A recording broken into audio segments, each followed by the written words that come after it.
بسم اللہ الرحمن الرحیم وَإِنْ كَانَ ذُو عُسْرَةٍ فَنَظِرَةٌ إِلَىٰ مَيْسَرَةٍ، تو اگر وہ ہے مقروض تمہارا وہ تنگی میں ہے پھر انتظار کرو، اسے مہلت دو اس کی کشائش تک۔ وَإِنْ تَصَدَّقُوا خَيْرٌ لَكُمْ، اور اگر تم صدقہ کر دو، خیرات کر دو، دے دو، بخش دو، وہ تمہارے لیے بہتر ہوگا ان کنتم تعلمون، اگر تم جانتے ہو، اگر وہ حکمت تمہارے اندر آ گئی ہے، اگر تم اولو الالباب ہو، اگر تم سمجھدار ہو، تو جو کچھ تمہیں بچت اس سے ہوگی، جو اللہ کے ہاں جو ثواب ملے گا، وہ تمہیں یہ رقم واپس دے کر جو ہے اس سے کیا ہوگا۔ وَاتَّقُوا يَوْمًا تُرْجَعُونَ فِيهِ إِلَى اللَّهِ، یہ آیت آخری آیت ہے قرآن کی نزول کے اعتبار سے۔ آیت ڈرو اس دن سے، دیکھیے وہی آیت یاد کیجیے، وَاتَّقُوا يَوْمًا لَا تَجْزِي نَفْسٌ عَن نَفْسٍ شَيْئًا وَلَا يُقْبَلُ مِنْهَا شَفَاعَةٌ وَلَا يُؤْخَذُ مِنْهَا عَدْلٌ وَلَا هُمْ يُنصَرُونَ۔ وَاتَّقُوا يَوْمًا لَا تَجْزِي نَفْسٌ عَن نَفْسٍ شَيْئًا وَلَا يُقْبَلُ مِنْهَا عَدْلٌ وَلَا تَنفَعُهَا شَفَاعَةٌ وَلَا هُمْ يُنصَرُونَ۔ وَاتَّقُوا يَوْمًا تُرْجَعُونَ فِيهِ إِلَى اللَّهِ، ڈرو اس دن سے جس دن کے لوٹا دیے جاؤ گے تم اللہ کی طرف۔ ثُمَّ تُوَفَّىٰ كُلُّ نَفْسٍ مَا كَسَبَتْ، پھر ہر جان کو پورا پورا دے دیا جائے گا جو کمائی اس نے کی ہوگی، وَهُمْ لَا يُظْلَمُونَ، اور ان پر کوئی ظلم نہیں۔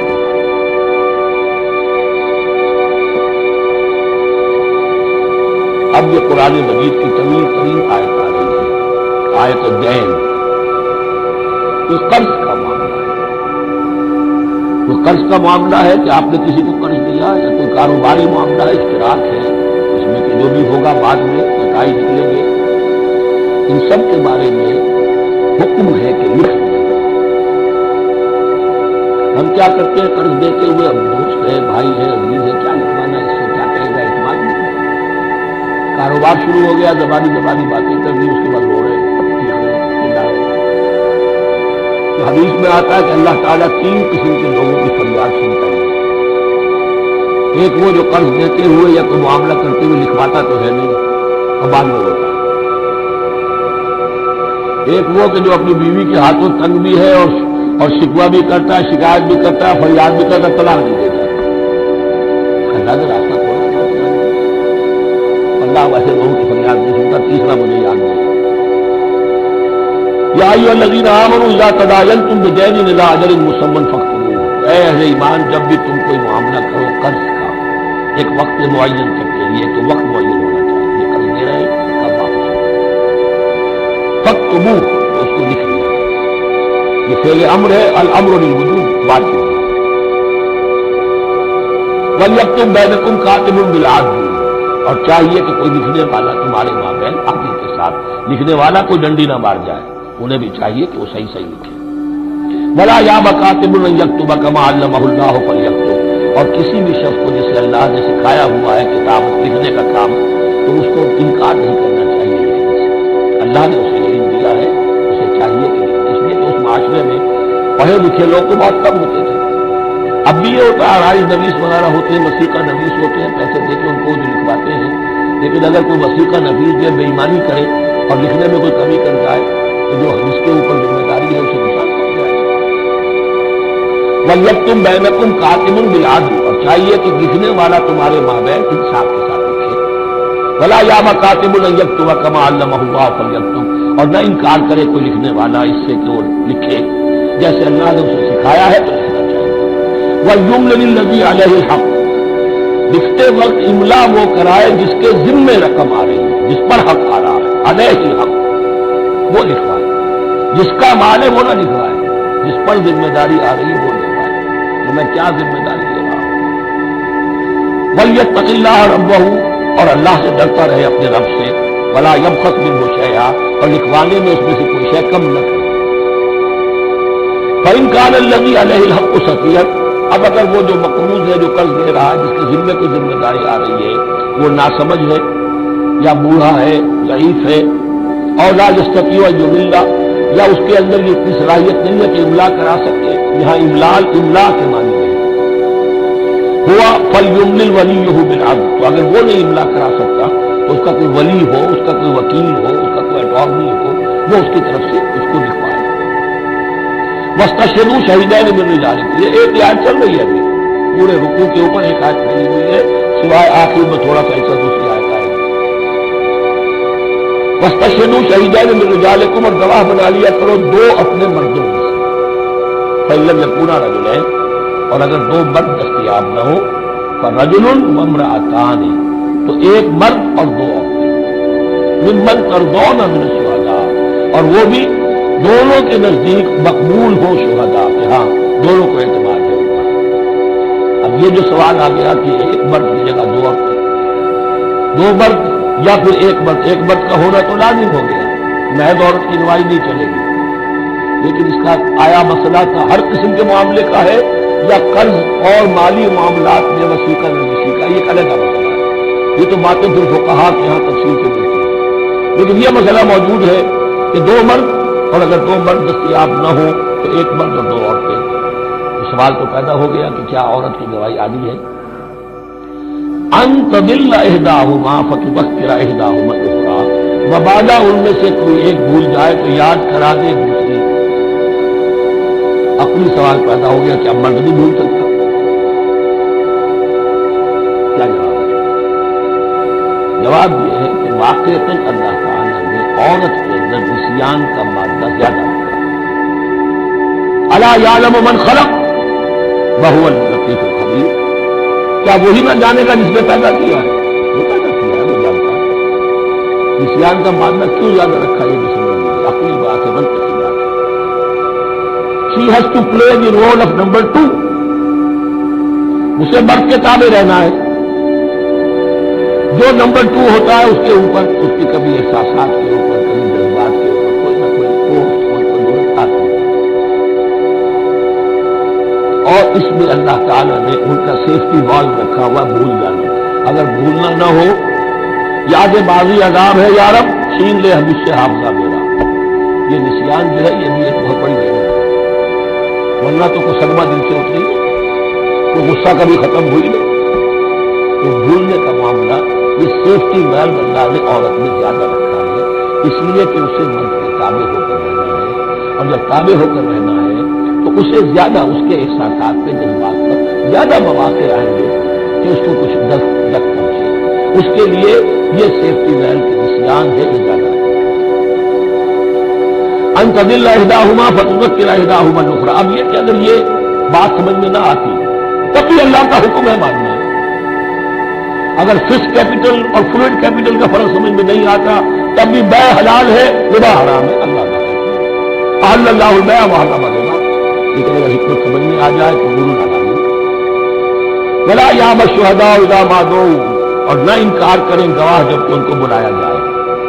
گواہی کے لیے بلایا جائے تو گواہ نہیں آ رہے، نخرہ کر رہے نہیں، ان کو آنا چاہیے. ومن اسلم ممن کتم شہادۃ من اللہ، جو اللہ سے کوئی گواہی جو ہے اگر چھپائی ہے تو بہت بڑا گناہ ہے. فلا تسأموا، اور اس سے تھکو مت، کسل مت کرو، سستی مت کرو. ان تکتموہ، کہ تم لکھو اسے صغیرا او کبیرا، کیا چھوٹا معاملہ کیا بڑا. الی اجلہ، وقت معین کے لیے اتنا قرض دے رہا ہوں، اتنے وقت میں آپ نے مجھے لوٹا. اس کے بعد آپ بڑھا سکتے ہیں، آپ دیکھ سکتے ہیں، اسے مزید مہلت دے سکتے ہیں. ایسے ہی حالات ہے تو آپ معاف بھی کر سکتے ہیں. لیکن یہ کہ جب لکھنا ہے، حکم دیا جا رہا ہے تو اس میں اجل معین ہو، الی اجلہ. اور اس میں چھوٹے بڑے کی تفریق نہ کرو، چاہے چھوٹا مسئلہ بڑا لکھنا. ذالکم اقسط عند اللہ، یہ اللہ کے نزدیک میں زیادہ مبنی بر انصاف ہے. واقوم للشہادہ، اور گواہی کے لیے زیادہ قوی ہوگا اور زیادہ درست ہوگا. لکھی ہوئی شے ہوگی تو اب معاملہ جو ہے بہت واضح ہے. ورنہ زبانی یادداشت کے اندر کہیں کہیں جو ہے تعبیر ہی میں فرق ہو جاتا ہے. وعدنا اللہ ترکامو، اور یہ اس کے بہت قریب ہے کہ تم بھولو گے نہیں. الا ان تکون تجارۃ حاضرۃ تدیرونھا، الا یہ کہ کوئی لین دین ہو، تجارت ہو جو حاضر ہوتی ہے دست بدست. آپ نے سودا لیا، اس نے پیسے دے دیے، اب کیش بھی وہ دے دیجیے کہ آپ دینا چاہیں تو، ورنہ یہ شریعت میں لازم نہیں ہے. اگر ایسا دست بدست کا معاملہ ہے تو پھر یہ ہے کہ وہ تو ہو گیا اسٹیج. کوئی مال جو ہے دکاندار نے مال دیا، آپ نے پیسے دے دیے، اس کے لکھنے کی ضرورت نہیں ہے. الا ان تکون تجارۃ حاضرۃ تدیرونھا بینکم، تو اگر وہ تجارت ہو کے نقد تمہاری چلتی ہے، آپس میں لین دین ہو رہا ہے، فلیس علیکم جناح الا تکتبوھا، تو کوئی حرج نہیں ہے تم پر کہ اسے نہ لکھو. واشهدوا اذا تبايعتم، اور گواہ بنا لیا کرو جب کوئی مستقبل کا سودا کرو. یہ بیع سلم جو ہوتی ہے یہ مستقبل کا سودا ہے، قرض کا سودا ہے. بیع سلم بھی ایک طرح کا قرض ہے. آج آپ طے کرتے ہیں کسی شخص سے، کسی کاشتکار سے، زمیندار سے کہ اگلا موسم جو آئے گا فصل کا، گیہوں کی فصل کا، تو اتنے روپے من کے حساب سے 500 من گندم میں آپ سے لوں گا. یہ بیع سلم کہلاتی ہے اور اس میں لازم ہے کہ پوری قیمت ابھی ادا کرو. لیکن اس میں بھی کہ اس وقت آپ کو اتنی گندم دینی ہے اس کو لکھوا دیں اور اس پر 2 گواہ بنا دیں.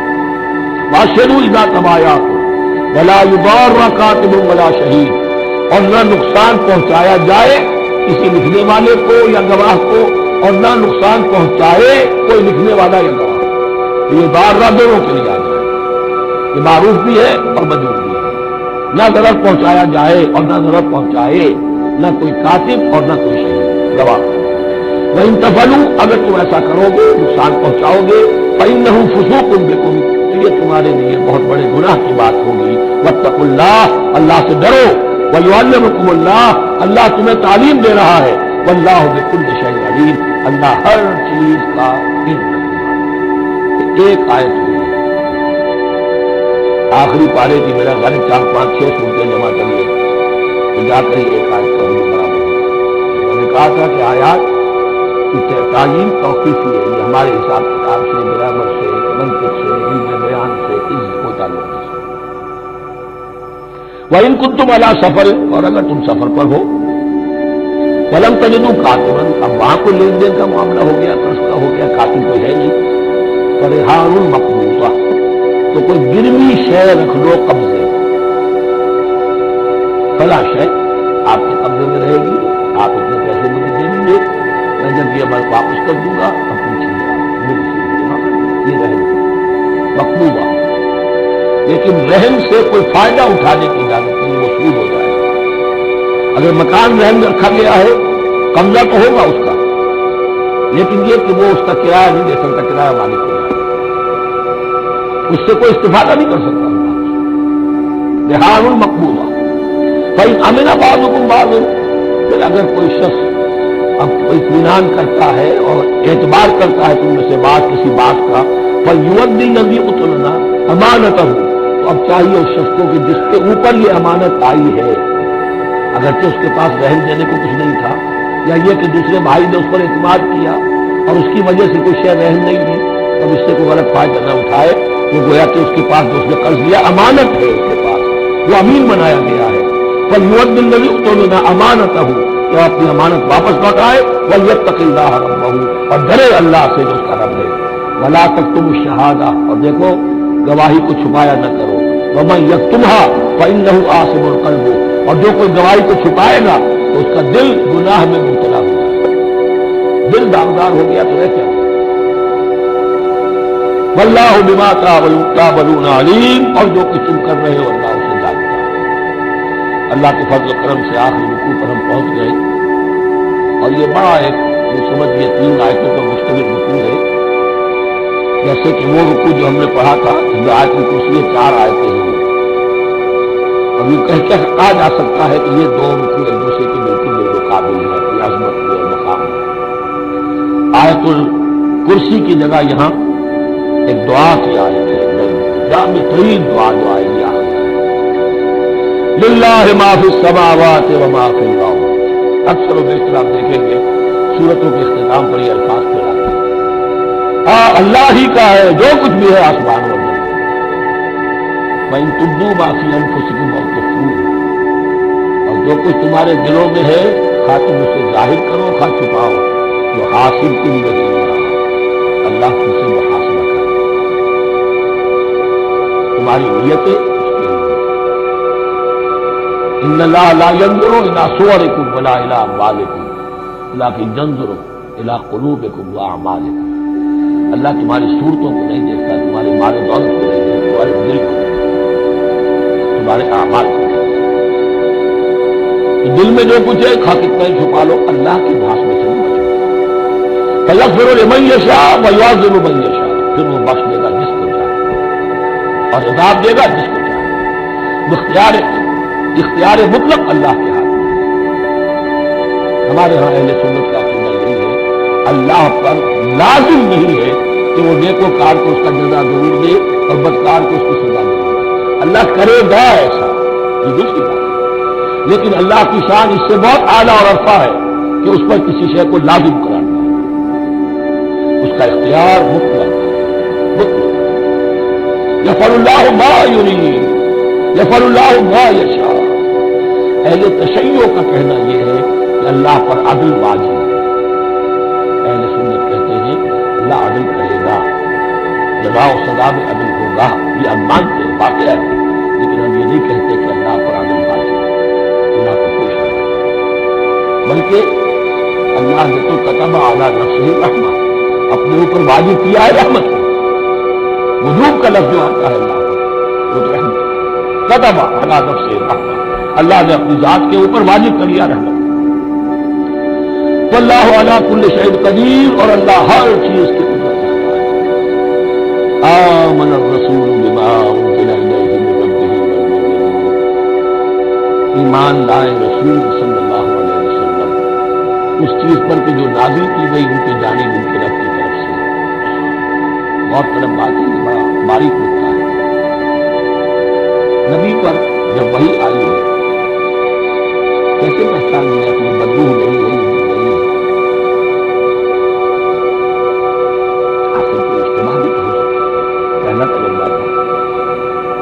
اس سے پہلے نہ آپ نے کہانت سیکھی، نہ آپ نے کوئی اور اس طرح کی نفسیاتی ایکسرسائزز کی، آپ کے کاروباری آدمی تھے، بہت ہی بھرپور زندگی گزار رہے، اہل و عیال والے ہیں، کاروبار کر رہے ہیں، آئی ایس لیول کا کاروبار ہے، وہ فطرت ہے، وہ پہچان نبی کی فطرت اتنی پاک اور صاف ہوتی ہے کہ اس کے اوپر کوئی بدبو کا کوئی اثر ہو نہیں سکتا۔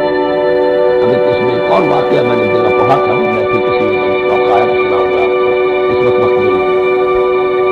بہرحال ہمارے لیے بڑی تسکین کی بات ہے کہ اللہ تعالیٰ نے رسول کے ایمان کے تذکرے کے ساتھ ہمارے ایمان کا تذکرہ کیا۔ آمن الرسول بما انزل الیہ من ربہ والمؤمنون، ایمان لائے رسول صلی اللہ علیہ وسلم اس چیز پر جو نازل کی گئی ان کی جانب ان کے رب کی طرف سے، اور ایمان لائے صاحب ایمان۔ اللہم ربنا اجعلنا منہم، اللہم ربنا اجعلنا منہم۔ کل آمن باللہ وملائکتہ وکتبہ ورسلہ، یہ دوسرا مقام ہے سورہ بقرہ کے اندر جس میں ایمان کے جو اجزاء ہیں ان کو گنا گیا ہے۔ یاد ہے آیت البر، ليس البر أن تولوا وجوهكم قبل المشرق والمغرب ولكن البر من آمن بالله واليوم الآخر والملائكة والكتاب والنبيين۔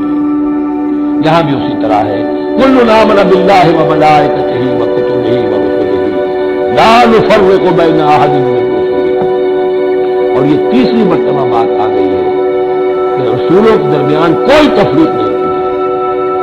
کہاں پہلے تو آیا تھا 16ویں رکوع میں، لا نفرق بين أحد من وَنَحْنُ لَهُ مُسْلِمُونَ، اور اس سے بھی پہلے آیا تھا وَالَّذِينَ يُؤْمِنُونَ بِمَا أُنزِلَ إِلَيْكَ وَمَا أُنزِلَ مِن قَبْلِكَ، وہ لوگ جو ایمان رکھتے ہیں اس پر بھی جو ہے نبی آپ پر نازل کیا گیا اور اس پر بھی جو آپ سے پہلے نازل کیا۔ لا نفرق بین احد من رسلہ، ہم اس کے رسولوں میں سے کسی کے مابین کوئی تفریق نہیں کرتے۔ تفضیل اسی صورت میں ثابت ہے، تلک الرسل فضلنا بعضهم علی بعض منهم من کلم اللہ ورفع بعضهم درجات وقالوا سمعنا واطعنا، وہی بات کی جو کہی گئی تھی جب ان سے کہا گیا تھا واسمعوا، کیا کہا تھا انہوں نے؟ سمعنا واطعنا، سمعنا واطعنا، وہ کہتے ہیں ہم نے سنا اور مانا۔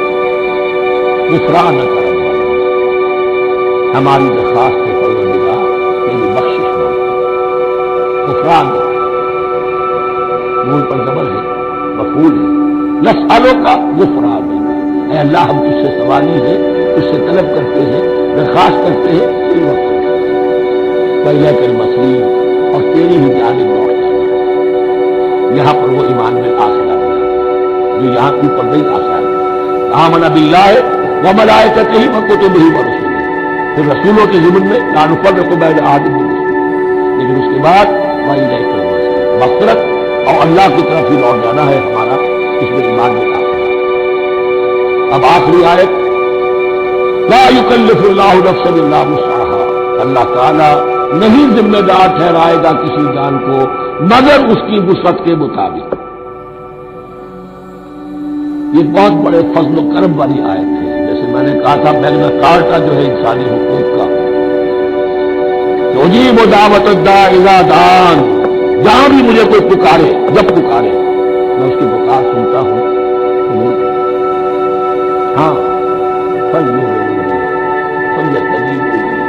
مجھے بھی چاہیے کہ میرا کہنا دو طرفہ بات چلے گی، ایک طرفہ میری مانو اپنی منواؤ، تم دعائیں کرو گے ہم قبول کریں گے، تم ہماری بات نہیں مانتے پھر تمہاری دعا تمہارے منہ پر دیوانی کرتے رہو۔ قنوت نازلہ 40 دن کے 80 دن پڑھتے رہو، ڈھاکہ تو بیٹھ ہی جائے گا، بیٹھ جائے گا، یہودیوں سے شکست تو ہو ہی جائے گی، کرتے رہو، عربین میں پڑھتے رہو، قنوت نازلہ مکے میں پڑھو، مدینے میں پڑھو، پوری دنیا میں پڑھو۔ اللہ کو پیٹھ دکھائی ہوئی ہے، اس کے دین کو پاؤں تلے روندا ہوا ہے، اللہ کی باغیوں سے دوستی ہے۔ کسی نے قبلہ ماسکو کو بنایا تھا اور کسی نے واشنگٹن کو بنایا تھا، تمہاری دعائیں کیسے کریں؟ لیکن یہ جو آیت ہے یہ اس اعتبار سے بہت بڑی رحمت کی آیت ہے کہ اللہ تعالیٰ کے ہاں وہ اندھے کی لاٹھی والا معاملہ نہیں ہے کہ تمام انسانوں سے محاسبہ ایک ہی سطح پر۔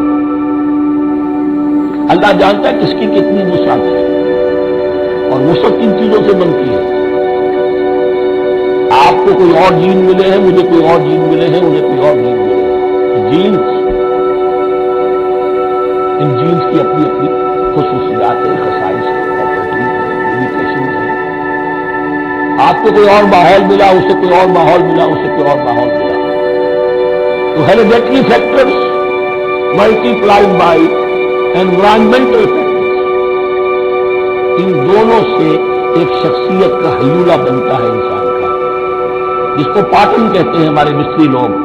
جب لوہے کا کوئی شے جو ہے ڈھالنی ہے تو اس کے لیے پہلے مٹی کا یا لکڑی کا ایک پیٹرن بناتے ہیں، انگریزی میں پیٹرن ہے، وہ پیٹرن کہتے ہیں ہمارے مستری لوگ۔ اب آپ لوہا جو ہے اس کو جب اسے کر لیں گے، مائع بنا لیں گے، ملا لیں گے، پھر اس میں ڈالیں گے، وہی شکل ہو جائے گی۔ یہ شاکلہ ہے ہر انسان کا جو بن جاتا ہے۔ قل کل یعمل علی شاکلتہ فربکم اعلم بمن هو اہدی سبیلا۔ اس شاکلہ کے اندر اندر آپ کو محنت کرنی ہے۔ اللہ جانتا ہے کس کا شاکلہ وسیع تھا، کس کا شاکلہ تنگ تھا، کس کے جینز اعلیٰ تھے، کس کے جینز ادنا تھے، کس کے ہاں ذہانت زیادہ تھی، کس کے ہاں جسمانی قوت زیادہ تھی۔ جو بھی کچھ اس نے دیا ہے، جس کو وہاں ہم نے رکھا اس کو وہاں رکھا، اس نے وہاں تعلیم پائی، اس نے وہاں تعلیم پائی، جو بھی انوائرمنٹل فیکٹرز آئے ہیں، جو بھی جینیٹک فیکٹرز آئے ہیں، سب اللہ کے لیے۔ ان سب کو منحوس رکھ کے اللہ حساب جو شاکلہ ہم نے تمہیں دیا تھا اس میں تم نے کیا کیا۔ ایک شخص کے اندر فرض کیجیے استعداد ہی ہے 20 درجے کی استعداد ہے، اس نے فرض کیجیے 18 درجے کام کر دیا، کامیاب ہو گیا۔ کسی میں استعداد 100 درجے کی تھی، اس نے 50 درجے کیا، ناکام ہو گیا۔ حالانکہ طبیعت کے اعتبار سے 50 درجے زیادہ ہے 18 درجے سے، لیکن یہ 18 درجے کا کام وہ کر رہا ہے جس کے اندر استطاعت تھی ہی 20 کی، یا 18 ہی کی تھی اس نے پوری کر دی۔ اب 50 درجے والا وہ جس کو اللہ نے دے رکھی تھی 1000 کی استطاعت، اس کا وہ 50 میں کام ہوا۔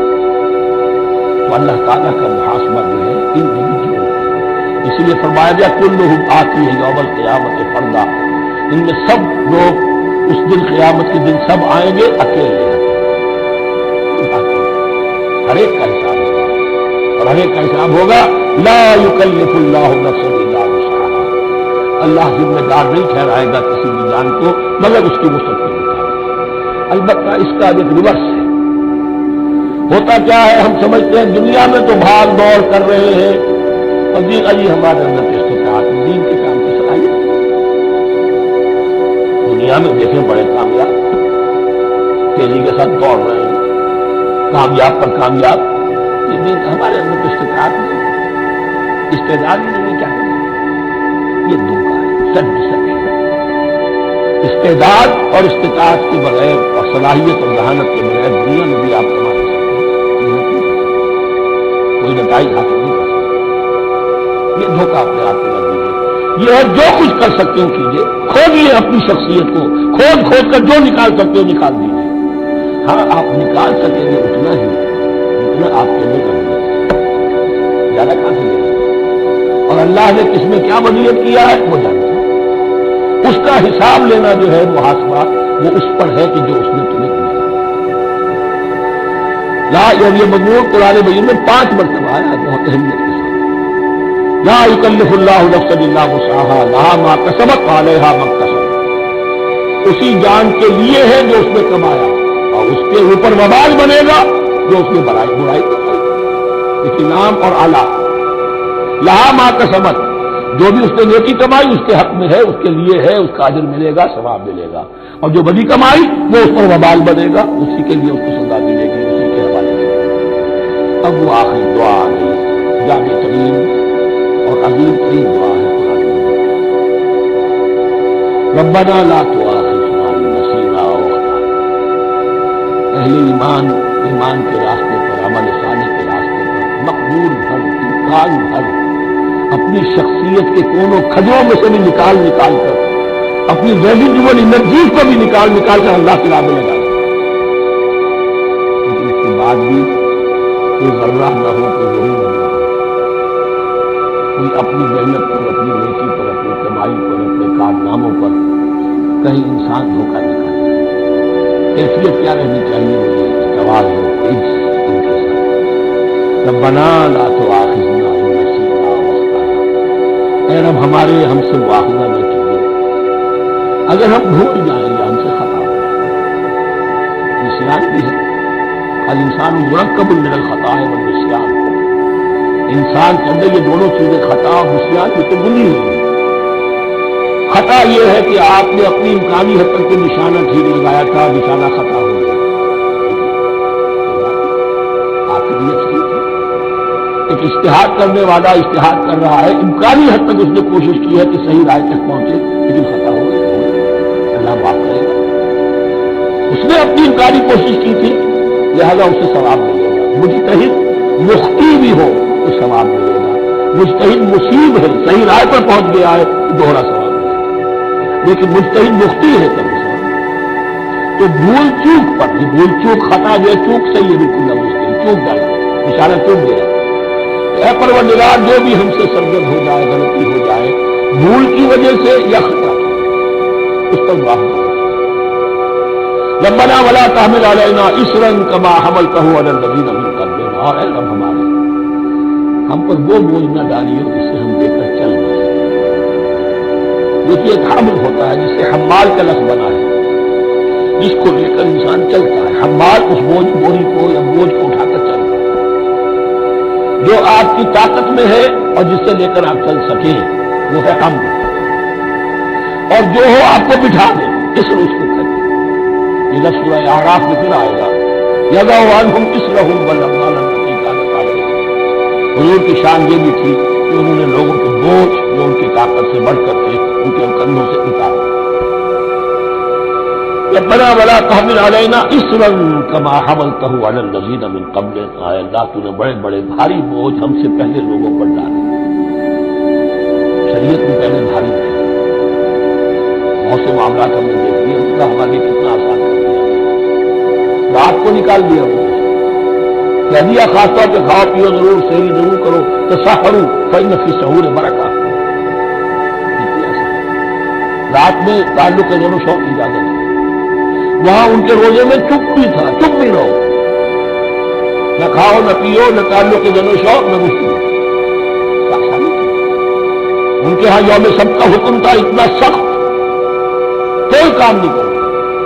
ہمارے ہاں وہ تھوڑے سے وقت کے لیے، اذا نودی للصلاۃ من یوم الجمعۃ فاسعوا الی ذکر اللہ وذروا البیع۔ اذان سے لے کر اور نماز کے ادا ہو جانے تک ہر کاروبار دنیاوی حرام ہے، لیکن اس سے پہلے اس کے بعد آپ کر سکتے، تو آسان نہیں۔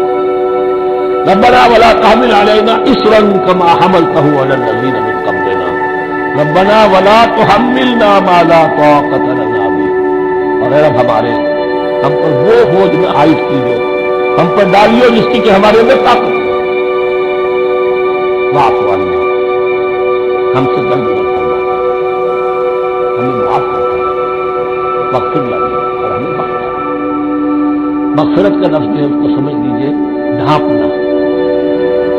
مغفر کہتے ہیں خود کو، جو ہیلمٹ پہنا ہوتا ہے تاکہ گولی جو ہے اس سر پہ لگے تو یہ آپ کو بچا دے۔ مغفر خود پہنتے تھے تلوار کے وار سے سر کو بچانے کے، سر کو ڈھانپا ہوا مغفر سے۔ تو گناہ کو اللہ تعالیٰ اپنی رحمت سے ڈھانپ، واغفر لنا، ہماری خطاؤں کی پردہ پوشی کرنا، ورحمنا، اور ہم پر رحم کرنا، انت مولانا، تو ہمارا مولا ہے، والی ہے، ہمارا پشتنا ہے، مددگار ہے۔ اللہ ولی الذین آمنوا یخرجہم من الظلمات الی النور فانصرنا علی القوم الکافرین، بس ہماری مدد فرما کافروں کے مقابلے میں۔ انہی الفاظ پر وہ دعا ختم ہوئی تھی جو طالوت کے ساتھیوں نے کی تھی علیہ السلام۔ اصل میں یہ دعا اب تلقین کی جا رہی ہے، مرحلہ سخت آ رہا ہے، مرحلہ سخت ہے اور جان عظیم ہے، تاب لاتے ہی بنے گی آپ غالب۔ اب وہ مرحلہ آ رہا ہے، اس کے لیے تیار ہو جاؤ۔ یہ سارا حصہ جو ہے در حقیقت ایک تمہید ہے تبلیغ کی۔ بارک اللہ لی ولکم فی القرآن العظیم ونفعنی وإیاکم بالآیات